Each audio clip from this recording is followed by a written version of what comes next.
Bonjour à toutes et tous. L'atelier d'accompagnement en ligne Vivre mieux malgré mon cancer est disponible depuis le 22 avril 2023 et je voudrais partager différentes choses à son sujet avec vous pour vous éclairer un peu plus au sujet de son existence et de sa valeur. Que ce soit bien clair, je n'ai aucunement la prétention de guérir qui que ce soit. D'ailleurs, personne, absolument personne ne peut guérir quelqu'un d'autre. La guérison est quelque chose de strictement personnel. Je vous accompagne simplement sur ce chemin parce qu'on a vraiment besoin d'aide et de soutien de la part d'un professionnel dans cette situation. Mais je ne peux surtout pas faire à votre place.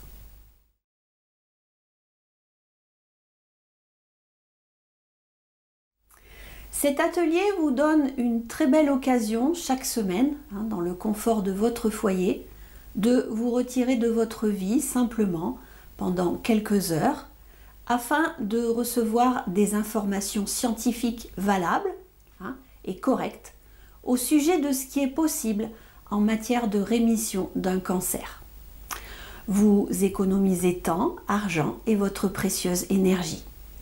Mais il ne suffit pas de savoir, d'avoir l'information, il est nécessaire de savoir comment on s'y prend et qu'est-ce que l'on fait avec.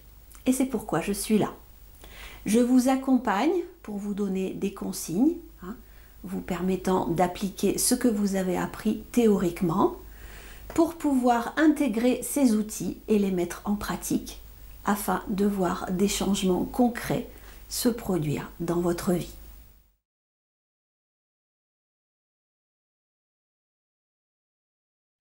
Je me suis basée sur le travail de nombreux professionnels de la santé. Tout d'abord, celui d'une oncologue américaine, Kelly Turner, qui a étudié les choses et actions spécifiques qu'avaient faites les personnes qui étaient atteintes d'un cancer et avaient vécu une expérience de rémission spontanée.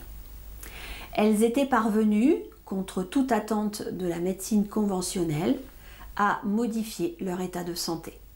Elle a interviewé des centaines et des centaines de personnes dans de nombreux pays différents du monde entier pour analyser ce que ces personnes avaient en commun, ce que ces personnes avaient fait et qu'on pourrait reproduire.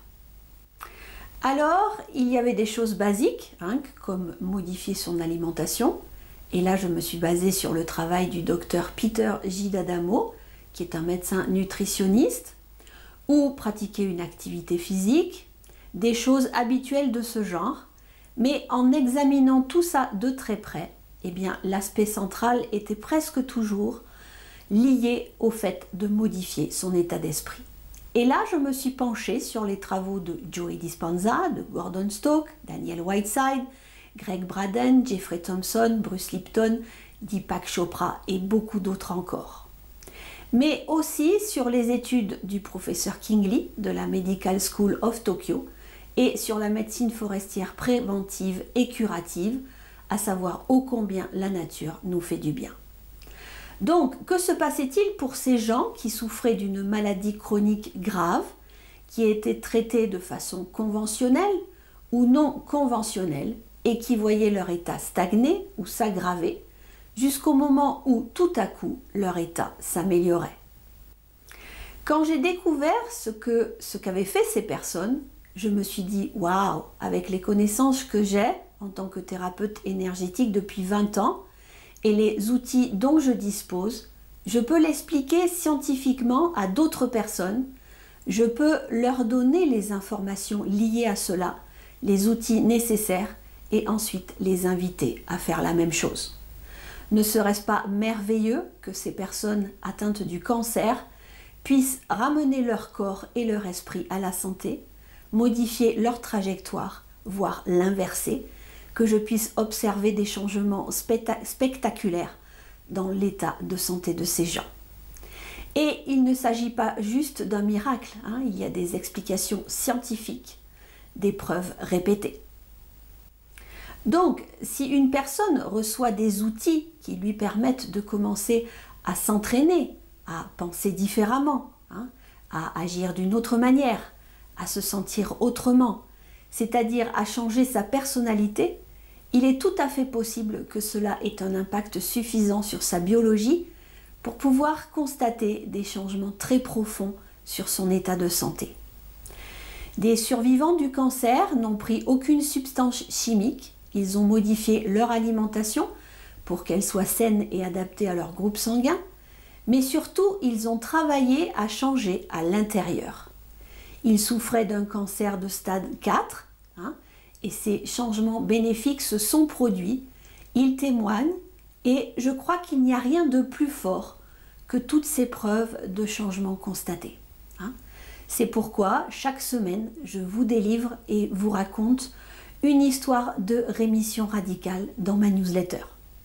Je crois sincèrement qu'en tant qu'être humain, nous sommes plus grands et plus puissants que ce que nous croyons, et que notre système nerveux est le plus grand médecin et pharmacien qui n'ait jamais existé.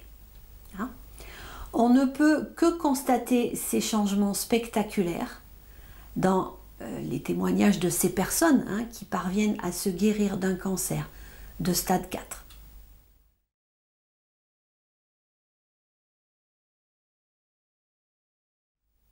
Alors bien sûr qu'il est essentiel de pouvoir avoir confiance en son thérapeute, de pouvoir croire en lui. Mais je pense que le plus important pour pouvoir se diriger vers la rémission de son cancer, c'est de croire en soi. Wayne Dyer a dit « il faut le croire pour le voir » et il a même dédié l'écriture d'un livre à ce sujet. Quand on croit en soi, quand on croit que quelque chose peut se produire, on ouvre le champ des possibles. Quand vous allez entrer dans cet atelier, vous allez arriver avec un certain degré d'incrédulité chronique au sujet de la possibilité de changer votre vie ou votre état de santé.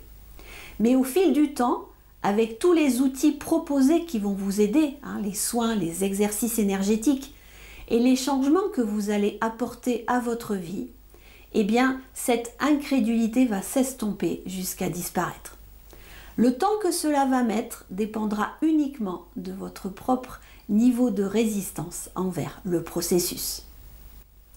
Mais en règle générale, quand les gens sont en contact avec ces données, quand ils découvrent ces histoires de rémission, ça leur donne de l'espoir.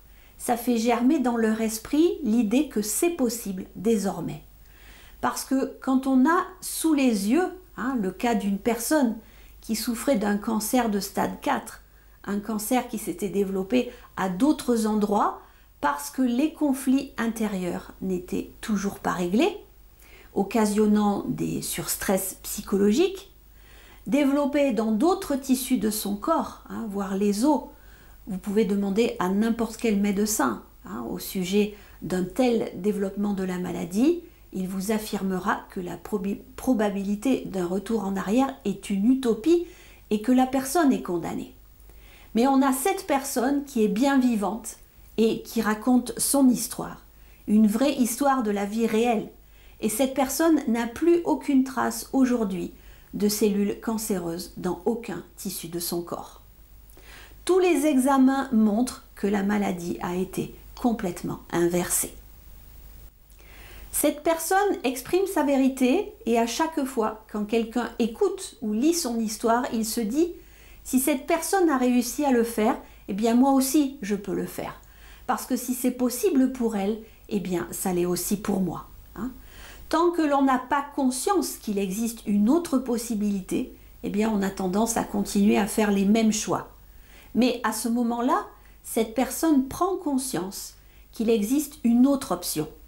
Il y a alors l'émergence d'une idée liée à cette prise de conscience.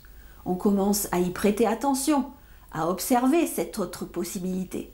Ça commence à devenir réel dans notre esprit parce qu'on peut se dire « ça existe, c'est déjà arrivé ». Donc oui, je peux y croire, je peux croire qu'appliquer ces choses et mettre en place ces actions fonctionne. Oui, c'est logique et ça a du sens pour moi maintenant.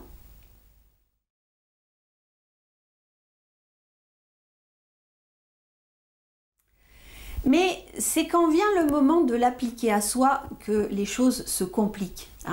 C'est comme si tout à coup on devait quitter son rôle de spectateur et descendre des gradins pour aller jouer soi-même sur le terrain.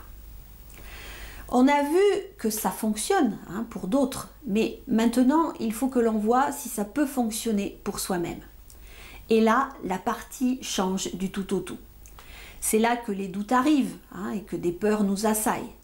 Quand on est seul et livré à soi-même, eh bien très vite on va recommencer à ne plus croire que c'est possible, parce que les sensations familières reviennent, avec toute la kyrielle de tentations et d'habitudes limitatives qui vont avec. Les pensées habituelles reviennent, les comportements appris refont surface, l'ancien repointe son nez et les personnes n'arrivent plus à croire à leur futur parce qu'elles se remettent en lien avec les habitudes et les émotions de leur passé. Il s'agit de dépasser le fait de ne plus y croire. Et pour cela, il s'agit de changer son état émotionnel pour pouvoir améliorer sa vision du futur et parvenir à se projeter dedans. Parce que si on pense de la même façon, eh bien on fait les mêmes choix. Si on agit de la même manière, on va revivre les mêmes expériences, ressentir les mêmes émotions. On ne pourra donc pas se diriger vers la guérison. Le but n'est pas non plus de rechercher cette guérison au travers de ce travail, parce que c'est encore du contrôle. C'est en quelque sorte comment ça se fait que je ne sois pas encore guéri. Quand on recherche quelque chose, c'est que l'on s'en sent séparé. Il s'agit plutôt simplement d'y croire et de vivre sa journée comme si on était déjà guéri. Il s'agit simplement de croire que c'est possible, d'avoir confiance et de s'abandonner. Car cette maladie s'inscrit dans un processus et il s'agit de parvenir à lâcher prise pour laisser ce processus aller au bout. Notre corps et notre esprit ont besoin de passer par certaines étapes, comme une chenille a besoin du processus d'émergence et de lutte pour passer à l'état de papillon. C'est en commençant à penser différemment, à agir d'une autre manière, à se sentir autrement, à créer de nouvelles expériences et à échanger des émotions limitées contre des émotions élevées grâce à ce travail effectué ensemble que votre biologie va concrètement changer. Quand vous allez ressentir les mêmes émotions que si votre guérison était déjà là, eh bien vous ne la chercherez plus car vous aurez le sentiment qu'elle est déjà là. Et elle finira par arriver d'elle-même. Il ne pourra en être autrement. Avec l'épigénétique, on sait que c'est l'environnement qui détermine l'activité génétique des cellules. Et c'est le système nerveux qui envoie ces informations aux cellules concernant l'environnement. L'esprit interprète l'environnement. Cet esprit est composé de deux parties indissociables et qui travaillent ensemble, le conscient et le subconscient. Quand le conscient est engagé dans la pensée, eh bien, le subconscient est la partie dominante par défaut, en quelque sorte le pilote automatique. Quoi qu'il se passe, quand le conscient est engagé, eh bien, c'est le subconscient qui va réagir. Et c'est comme une banque de données, tous les comportements observés chez les autres, principalement notre famille, mais aussi nos pères, que nous avons téléchargé dans notre petite enfance et notre adolescence. Si je change ma perception, ma croyance sur ma vie, je modifie les signaux associés, ce qui ajuste la fonction de la cellule. C'est très significatif. Par notre capacité à changer notre environnement et à changer notre perception de cet environnement, eh bien on a la capacité de contrôler notre activité génétique.